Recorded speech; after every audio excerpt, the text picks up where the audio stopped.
నమస్తే. జై హనుమాన్. తేజ సజ్జా నిజంగా చాలా చిన్న ఫిలింతోని జస్ట్ 15 నుంచి 17 కోట్ల బడ్జెట్తో 350 కోట్లు వసూలు చేసినటువంటి ఒక సెన్సేషనల్ మూవీ అని చెప్పుకోవచ్చు. సంక్రాంతి బరిలో నించొని పెద్ద పెద్ద సూపర్ స్టార్స్ని కూడా వెనక్కి తోసేసిన మూవీ ఏది అంటే జై హనుమాన్.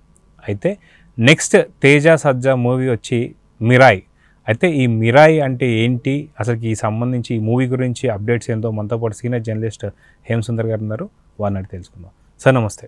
నమస్తే అండి. సార్ మొత్తానికి జై హనుమాన్ అంటూ 15 నుంచి 17 కోట్లు జస్ట్ బడ్జెట్ పెట్టుకొని 350 కోట్లు, అదిగాక సంక్రాంతి బరిలో నించోవాలంటేనే చాలా ధైర్యం ఉండాలి.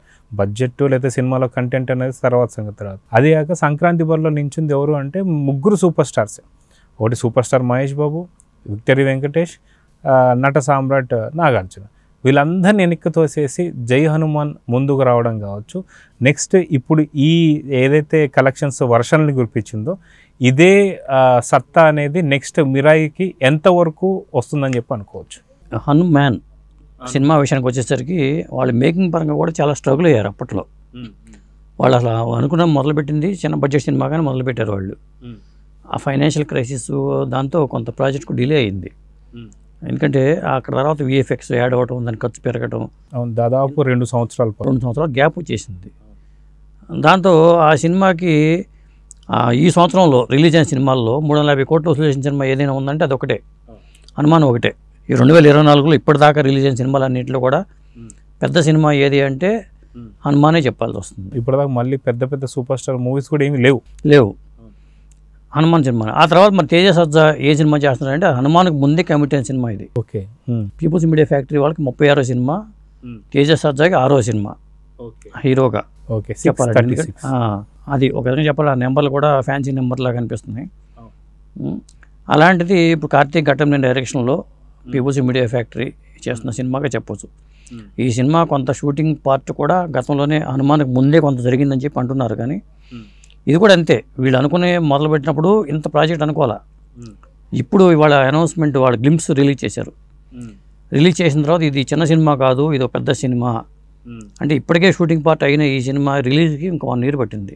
అంటే ఏప్రిల్ 18వ తారీఖుని 2025 సంవత్సరం రిలీజ్ కాబోతున్నట్టుగా రిలీజ్ డేట్ కూడా ఇవాళ ఇచ్చారు. అది గుడ్ ఫ్రైడే రోజు రిలీజ్ అవుతుందని. ఓకే. వాళ్ళు గ్లింప్స్ చూస్తే దాంట్లో ఒక క్లూ ఇచ్చారు.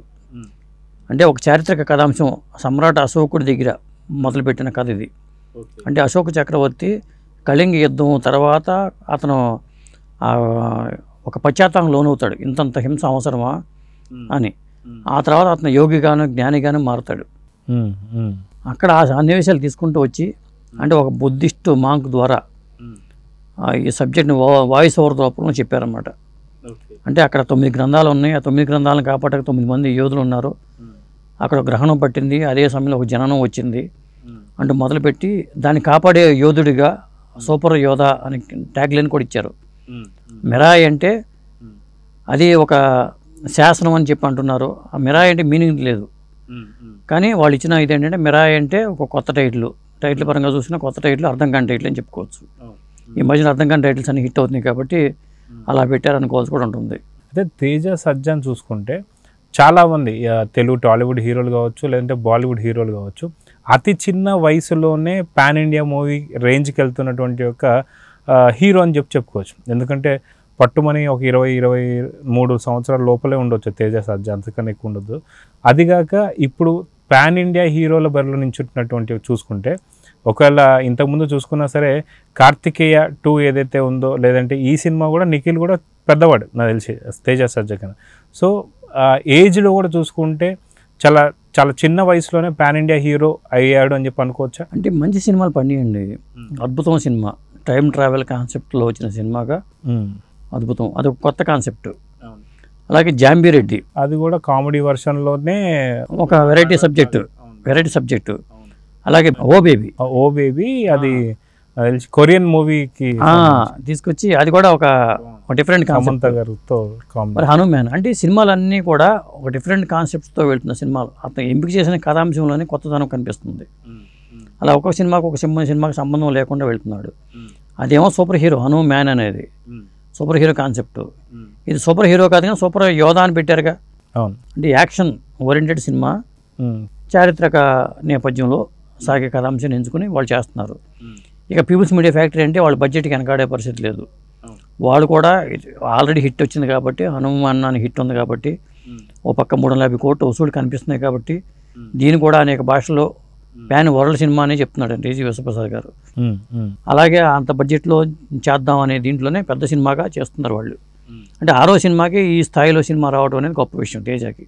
అదిగాక తను ఎంచుకునేటువంటి యొక్క కథలు కూడా చాలా డిఫరెంట్గా, ప్లస్ అదిగా మీరు అన్నట్టు ఇంతకుముందు జై హను మ్యాన్కి సంబంధించి అంతకుముందు ఉన్నటువంటి ప్రొడక్షన్ కానీ, ప్రొడక్షన్ వాల్యూస్ కానీ, బడ్జెట్ కానీ అది వేరు.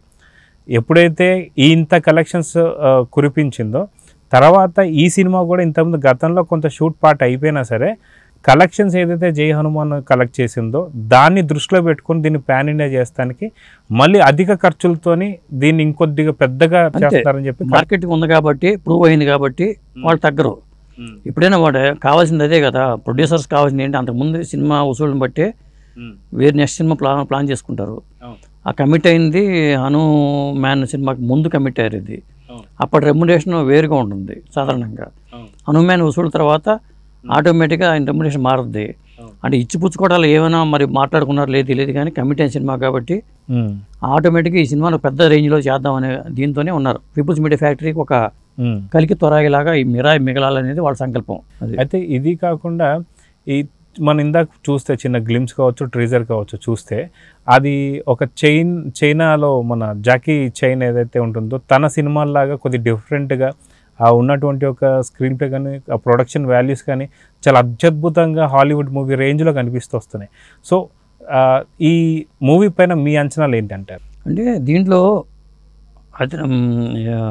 మంచు మనోజ్ విలన్ పాత్ర, అది విలన్ పాత్ర నెగిటివ్ షేడ్స్ ఉన్న పాత్ర ఇస్తే మంచు మనోజ్కి విలన్గానే చేస్తున్నారని చెప్పాలి. విలన్ అతనే అనేది తెలుసు. అలాగే దుల్కర్ సల్మాన్ కూడా ప్రత్యేక పాత్ర పోషిస్తున్నాడట, మలయాళ హీరో. అంటే దీనికి ప్రాజెక్ట్కి ఒక క్రేజ్ వచ్చేసింది ఆటోమేటిక్గా. ఆ తర్వాత ఇంకా ఒక ప్యాన్ వరల్డ్ స్థాయిలో అంటున్నారు కాబట్టి ఇంకా ఏ నటులు తీసుకొస్తారో, బాలీవుడ్ నుంచి ఎవరైనా ఉంటారా, ఇలాంటి అంశాలన్నీ ఉంటాయి. దీనికి ఏంటంటే బడ్జెట్కి వాళ్ళు వెనుకాడే పరిస్థితి లేకుండా ఈ సినిమా చేద్దామని. ఆల్రెడీ వెనకాల హనుమాన్ ఉంది. హనుమాన్ ఇచ్చిన బలమే దీనికి, ఈ మిరాయికి రేపు మార్కెట్ చేసుకోవడానికి. ఏ హీరోకైనా ఒక సినిమాకి హీరో నెక్స్ట్ సినిమా అనేసరికి ఆటోమేటిక్గా అంచనాలు పెరుగుతాయి కాబట్టి సినిమా మార్కెట్ కూడా ఉంటుంది కాబట్టి ఇన్వెస్ట్మెంట్ పెట్టడానికి వెనుకాడరు. పీపుల్స్ మీడియా ఫ్యాక్టరీ అనేది వాళ్ళు చాలా సినిమాలు చేసినా ఈ సినిమాతో హనుమాన్ హీరో కాబట్టి ఒక క్రేజ్ ఉంటుంది కాబట్టి వాళ్ళు ఎంతైనా పెడతారు దీని మీద. అయితే అది కాక సినిమాలో తను తిప్పుతున్నటువంటి ఒక బల్లాన్ని తిప్పేటువంటి ఒక సీన్ చూస్తే చాలా ప్రాక్టీస్ కూడా చేశాడు. ఖచ్చితంగా రానున్న మూవీస్ ఇంకా అద్భుతంగా తీయాలనేటువంటి ఒక ఉద్దేశంతో, సంకల్పంతో ఉన్నాడు తేజ సజ్జా అనిపిస్తుంది. మీకంటే మార్షల్ ఆర్ట్స్లో కొంత ట్రైనింగ్ తీసుకున్నాడట ఈ సినిమా కోసం. మలేషియా వెళ్ళి ఆ యాక్షన్ కొరియోగ్రాఫరు రమ్మంటే మలేషియా వెళ్ళి కొంత మార్షల్ ఆర్ట్స్లో కొంత శిక్షణ తీసుకుని వచ్చి షూటింగ్ చేశారట. ఎందుకంటే ఇక్కడ నేర్చుకోవాలంటే మళ్ళీ కష్టం కాబట్టి, టైం వేస్ట్ అవుతుంది కాబట్టి ఈ పాత్ర కోసం ప్రత్యేకంగా ఒక 10 days వర్క్షాప్కి వెళ్ళి అక్కడ నేర్చుకుని వచ్చాడని చెప్తున్నారు. ఇవాళ జరిగిన ప్రెస్ మీట్లోనే ఒక క్వశ్చన్కి సమాధానంగా తేజ చెప్పిన మాట ఇది. సో చూద్దాం సార్, మొత్తానికి పీపుల్స్ మీడియా ఫ్యాక్టరీకి ఇది ఒక కలికిత రాయిలాగా మిరాయి మిగలాలని అయితే కోరుకుందాం. Thank you.